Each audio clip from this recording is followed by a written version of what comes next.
बच्चों, आशा है आपको स्मृति पाठ अच्छे से समझ में आ रहा होगा और आज हम इसका अंतिम भाग पढ़ने जा रहे हैं। तो बच्चों हम आगे का पाठ पढ़ते हैं और देखते हैं कि किस तरह से लेखक चिट्ठियों को सांप के फन से बचाकर निकाल लाता है।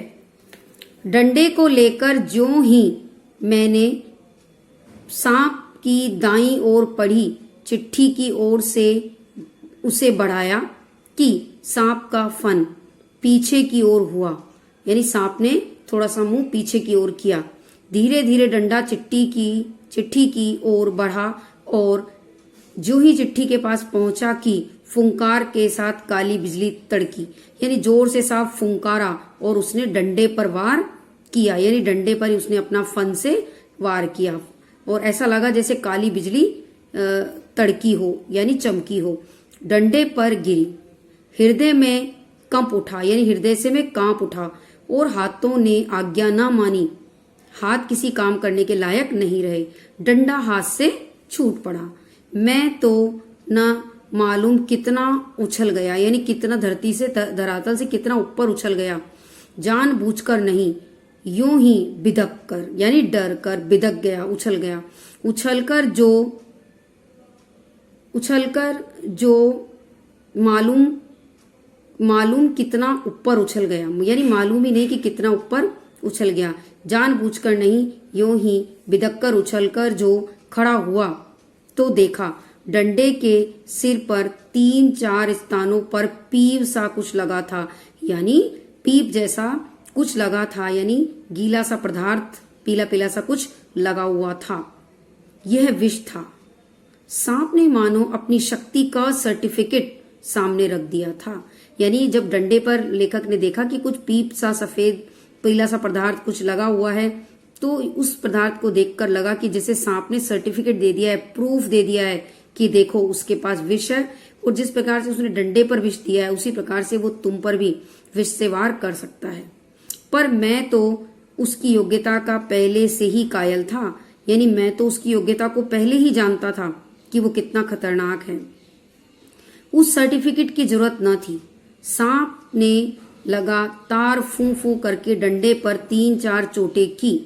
वह डंडा पहली बार इस भांति अपमानित हुआ था, यानी ये डंडे का अपमान था। डंडे ने पहली बार ऐसा हुआ था कि किसी सांप को ना मारा और सांप ने डंडे पर वार किया। ये डंडे के लिए बड़ी अपमानजनक स्थिति थी। या शायद वह सांप का उपहास कर रहा था, या फिर डंडा सांप पर हंस रहा था कि सांप के फुंकारने से या डसने से डंडे पर तो कोई असर होना नहीं था, इसलिए कह सकते हैं कि सांप शायद उस पर हंस रहा हो। उधर ऊपर फू फू और मेरे उछलने और फिर वहीं धमाके से खड़े हो जाने से छोटे भाई ने समझा कि मेरा कार्य तो समाप्त हो गया, यानी मुझे सांप ने डस लिया और बंधुत्व का नाता फू फू और धमाके से टूट गया। उसने ख्याल किया कि सांप के काटने से मैं गिर गया। मेरे कष्ट और विरह के ख्याल से उसके कोमल हृदय को धक्का लगा। भातृ स्नेह के ताने बाने को चोट लगी। उसकी चीख निकल पड़ी। उसने सोचा कि भाई को जरूर सांप ने डस लिया है। वो जोर से चीख उठा। छोटे भाई की आशंका बेजाना थी, यानी उसकी जो आशंका थी वो बेवजह नहीं थी। उसे पता था कि सांप जहरीला है और भाई पर संकट मंडरा रहा है। पर उस फू और धमाके से मेरा साहस कुछ बढ़ गया। दोबारा फिर उसी प्रकार लिफाफे को उठाने की चेष्टा की दोबारा से। अब की बार सांप ने वार भी किया और डंडे से लिपट भी गया। डंडा हाथ से छूटा तो नहीं, पर झिझक, सहम और आतंक से अपनी ओर को खिंच गया, यानी एक बार और दीवार की तरफ सटक गया और गुंजक यानी गुत्थी, एकदम से सिमट जाना, गुत्थी मारता हुआ सांप का पिछला भाग मेरे हाथों से छू गया। उफ, कितना ठंडा था। डंडे को मैंने एक ओर पटक दिया।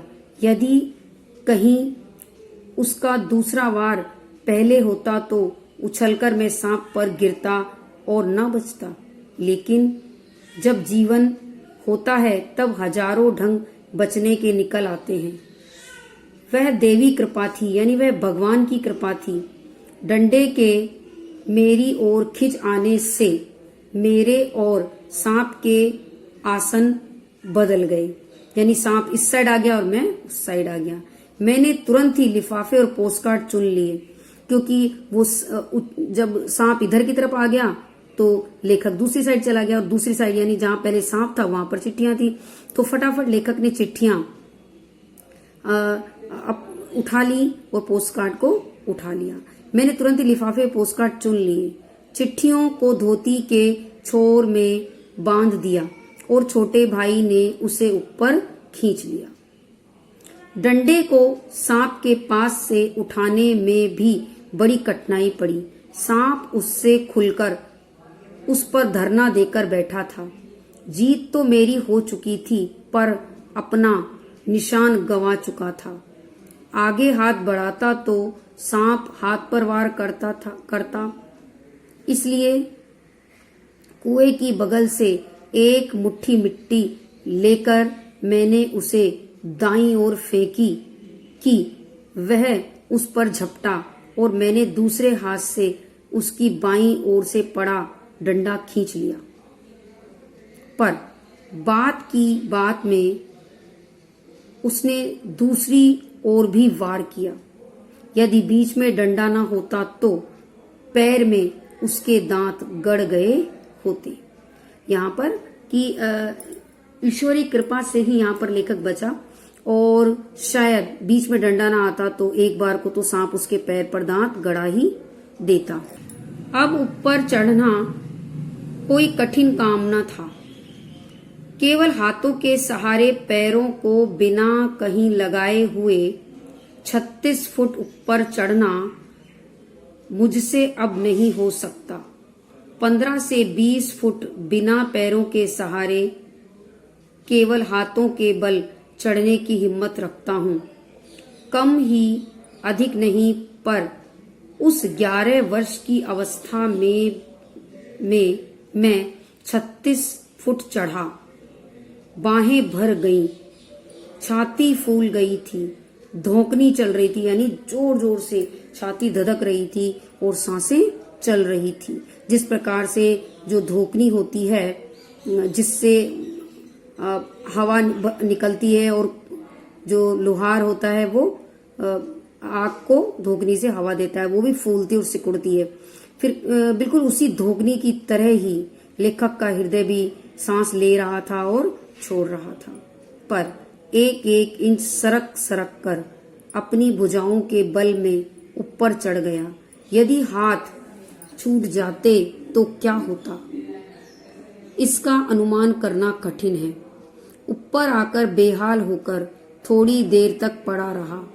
देह को झाड़ झूर कर धोती कुर्ता पहना। फिर किशनपुर के लड़के को, जिसने ऊपर चढ़ने की चेष्टा को देखा था, ताकीद करके, यानी उसको समझा दिया था, बार बार चेतावनी दे दिया था, ताकीद कर दिया था करके कि वह कुएं वाली घटना किसी से ना कहे। हम लोग आगे बढ़ गए। यानी मेरे गांव का एक लड़का था जिसने मुझे कुएं पर ऊपर चढ़ते देख लिया था, उसे मैंने अच्छे से समझा दिया, ताकीद कर दिया, बार बार चेतावनी दे दी कि ये बात घर जाके किसी को ना बताए, और हम लोग आगे बढ़ गए। सन 1915 में मैट्रिकुलेशन पास करने के उपरांत ये घटना मैंने माँ को सुनाई। सजल नेत्रों से माँ ने मुझे अपनी गोद में ऐसे बिठा लिया जैसे चिड़िया अपने बच्चों को डैने के नीचे छिपा लेती है।